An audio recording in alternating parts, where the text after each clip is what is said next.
जैसा कि आप कभी ना कभी तो कपड़ों की दुकान में अपने लिए कपड़े लेने गए ही होंगे और आपने देखा होगा कि वहाँ ये कपड़े पहने पुतले रखे होते हैं। लेकिन क्या आपको पता है कि इन पुतलों को क्या कहते हैं? अगर नहीं पता तो इस वीडियो में जान लो। और साथ ही ये कुछ गजब के फैक्ट्स। फैक्ट नंबर 3, अभी हाल ही के जमाने में मेडिकल साइंस ने काफी तरक्की की है। चाहे कितना भी बड़ा एक्सीडेंट हो या कितनी भी गंभीर बीमारियों का इलाज आज संभव है। लेकिन क्या आपने कभी सोचा है कि आज से हजारों साल पहले इलाज कैसे होता होगा? उस जमाने में ना ही आज की जैसी मशीनें और ना ही कुछ था, फिर इलाज कैसे होता होगा? पर आपको बताना चाहूंगा कि आज से हजारों साल पहले भी इलाज होता था। और खास बात तो ये है कि उस समय भी इंसान की सर्जरी हुआ करती थी। जी हाँ, आपको बता दूं कि 2000 साल पहले की एक खोपड़ी मिली है जिसकी उस जमाने में सर्जरी की गई है। बताया जाता है कि ये खोपड़ी पेरू के एक सिपाही की है जो युद्ध में घायल हुआ था। उसकी खोपड़ी में फ्रैक्चर आने के बाद सर्जरी करके इसकी खोपड़ी को जोड़ा गया। ये फ्रैक्चर इतना जबरदस्त था कि उसे ठीक ना किया जाता तो उसकी जान भी चली जा सकती थी। और आपको जानकर हैरानी होगी कि इसकी खोपड़ी को मेटल से जोड़ा गया था।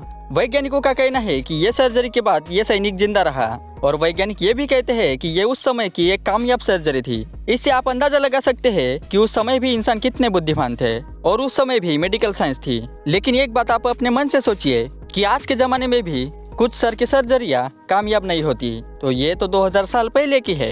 ये तो एक अद्भुत खोज है। पर मेरे मन में एक सवाल है कि क्या इसे सर्जरी करते वक्त बेहोश किया गया होगा या फिर ऐसे की गई होगी? वैसे आपको क्या लगता है? कमेंट में जरूर बताएं। फैक्ट नंबर 2, आज तक आपने इंसानों के कब्रिस्तान देखे हैं, लेकिन क्या आपने कभी प्लेनों का कब्रिस्तान देखा है?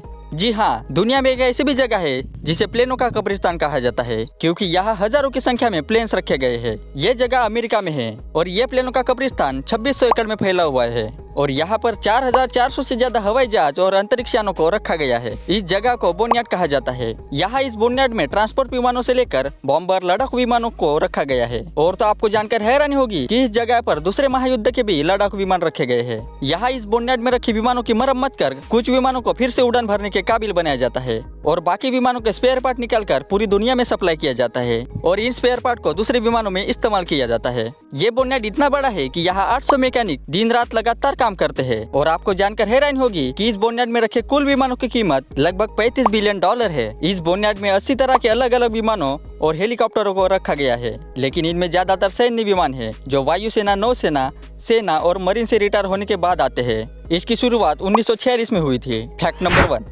जैसा कि आप कभी कपड़ों की दुकान पर कपड़े लेने तो जाते ही है, तो अक्सर आपने देखा होगा कि दुकान के बाहर कपड़े पहने पुतले रखे होते हैं जिन्हें देखकर लोग काफी आकर्षित होते हैं। लेकिन भले ही आपने उन्हें बार बार, हजार बार देखा हो, लेकिन ये नहीं पता कि उन्हें क्या कहते हैं। बहुत लोग नहीं जानते कि उन्हें क्या कहते हैं, तो जानिए। सबसे पहले ये जान लीजिए कि पुतलों का उपयोग 15वीं शताब्दी से शुरू हुआ और कुछ इस तरह के पुतले उस समय कस्टमर को फैशन दिखाने के लिए उपयोग किए जाते थे, जिन्हें मिलीनियर्स कहा जाता है। और उसके बाद यानी कि 18वीं शताब्दी के बीच में विकर वर्क पुतले इस्तेमाल किए गए। पहले पुतलों को एकदम सजीव दिखाने के लिए मोम से बनाया जाता था और अभी तो फाइबर ग्लास और प्लास्टिक से बनाए जाते हैं। ये पुतले इस तरह से बनाए जाते हैं कि ये भीड़ भाड़ वाले जगह पर आसानी से सर्वाइव कर सके, यानी कि भीड़ को झेल सके। तो ये बात जान लीजिए कि इन पुतलों को मैनिक्योर कहते हैं और बहुत लोग अपने अपने हिसाब से इन पुतलों को डमी भी कहते हैं, कुछ ले फिगर और कुछ इसे ड्रेस फॉर्म भी कहते हैं। आई होप कि ये जानकारी आपको पहले पता नहीं होगी। अगर पता थी तो कमेंट में जरूर बताएं। वीडियो को लाइक, शेयर और चैनल को सब्सक्राइब करने के बाद नोटिफिकेशन बेल को जरूर ऑन करें।